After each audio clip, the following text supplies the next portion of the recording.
दोस्तों, जैसा कि हम सब जानते हैं कि अभी हाल ही में ऑस्ट्रेलिया के अंदर सत्ता परिवर्तन हुआ है और स्कॉट मॉरिसन को हराते हुए एंथनी एल्बनीज नए प्रधानमंत्री बने हैं। स्कॉट मॉरिसन के समय में भारत के रिश्ते ऑस्ट्रेलिया से बेहद ज्यादा मजबूत हुए थे, जितना पहले कभी नहीं हुए थे। वहीं चीन के साथ ऑस्ट्रेलिया के संबंध बिगड़े थे, जिसका भारत को काफी फायदा हुआ था। लेकिन अब लेबर पार्टी के एंथनी एल्बनीज ने सत्ता संभाल ली है और अपना पद संभालते ही 24 घंटे के अंदर ही वो क्वाड मीटिंग में हिस्सा लेने टोक्यो भी पहुंच गए थे, जहां पर पीएम मोदी ने भी उनकी सराहना की। ऑस्ट्रेलिया की सत्ता में लगभग एक दशक के बाद लेबर पार्टी की वापसी हुई है। प्रधानमंत्री पद संभालते ही एंथनी एल्बनीज की दुनिया भर में खूब चर्चाएं हो रही है। वहीं भारत में बड़े बड़े इन्वेस्टमेंट भी ऑस्ट्रेलिया करने जा रहा है। इस पर हम डिटेल में बात करने वाले हैं। इसके साथ ही रक्षा मंत्रालय ने प्राइवेट क्षेत्र में बजट को लेकर बड़ा ऐलान किया है, उस पर भी हम डिटेल में बात करेंगे। दोनों ही टॉपिक भारत के लिहाज से बेहद ज्यादा महत्वपूर्ण है, इसीलिए वीडियो को अंत तक जरूर देखें। साथ ही अगर आप चैनल पर पहली बार आए हैं तो चैनल को सब्सक्राइब कर बेल नोटिफिकेशन को अवश्य दबा लें,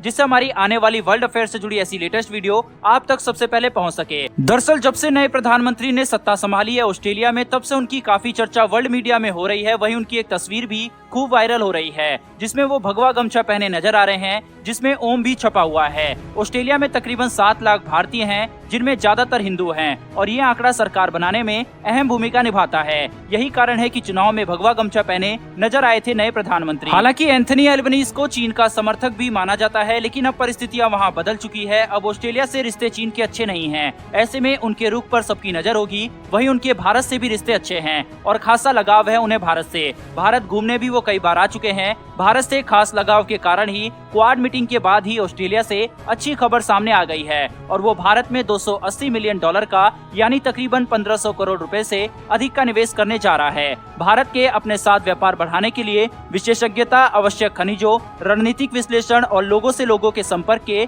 नए पैकेज और एक पहल की दिशा में कदम बढ़ा रहा है। ऑस्ट्रेलिया के उच्चायुक्त बैरी ओ फेरेल ने अपने बयान में कहा है कि भारत और ऑस्ट्रेलिया में 600 से अधिक व्यापार और सबके हित में और गाइडेंस पर आधारित है, और नए निवेश के लिए एक आधार निर्धारित करता है। इसमें दोनों देशों की बढ़ोतरी होगी। आपको बता दें कि भारत ऑस्ट्रेलिया का 7वां सबसे बड़ा खरीद बिक्री करने वाला सहयोगी है। 2020 में व्यापार का परसेंट 24.3 बिलियन अमेरिकी डॉलर था। महामारी तक 5 सालों में द्विपक्षीय वाणिज्य और दोनों देशों के बीच वित्त पोषण दोगुना हो गया है। ऑस्ट्रेलिया को उम्मीद है कि वह 2035 तक भारत को अपने उच्च 3 निर्यात बाजारों में ले जाएगा और भारत को बाहरी ऑस्ट्रेलियाई फंडिंग के लिए एशिया में तीसरा सबसे बड़ा देश बना देगा। कोई भी देश ऑस्ट्रेलियाई उद्यम को भारत से अधिक प्रगति के विकल्प नहीं देगा। भारत ने इसी साल FTA यानी कि फ्री ट्रेड एग्रीमेंट भी ऑस्ट्रेलिया से साइन किया है, और आने वाले समय में बड़े बड़े निवेश ऑस्ट्रेलिया भारत में कर सकता है। बहरहाल बढ़ते हैं दूसरी खबर की तरफ। दरअसल भारत सरकार की तरफ से डिफेंस सेक्टर में कुछ बड़े फैसलों को लिया गया है, और ये फैसला उन देशों के लिए चोट होगी जो भारत को हथियार बेचते हैं,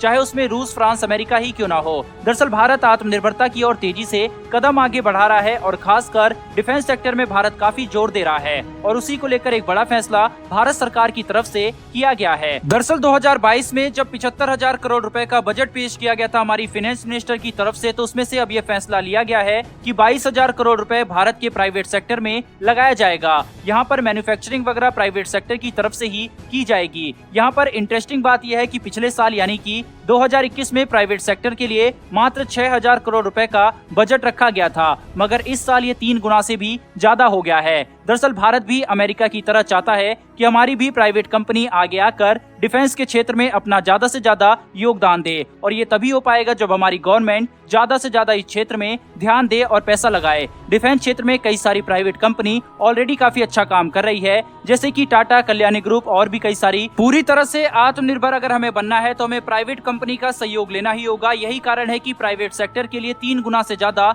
बजट निर्धारित किया गया है, और आने वाले समय में इसे और भी ज्यादा बढ़ाया जाएगा। भारत सरकार ये एनालाइज कर रही है कि कई सारे इक्विपमेंट जो हम भारत में ही बना सकते हैं, उसके लिए भी हम दूसरे देशों पर निर्भर है, जिससे भारत का पैसा तेजी से बाहर जा रहा है, और इसी पर लगाम लगाने के लिए प्राइवेट सेक्टर पर ज्यादा से ज्यादा जोर दिया जा रहा है। भारत सरकार के इस फैसले पर आपकी क्या राय है, कमेंट बॉक्स में लिखकर जरूर बताएं, और सरकार के इस फैसले से अगर आप सहमत हैं तो कमेंट बॉक्स में जय हिंद जरूर लिखें। साथ ही हमारी आने वाली वीडियो के लिए चैनल को सब्सक्राइब कर बेल नोटिफिकेशन को अवश्य दबा लें। फिर मिलेंगे ऐसी एक नई वीडियो के साथ। धन्यवाद। जय हिंद।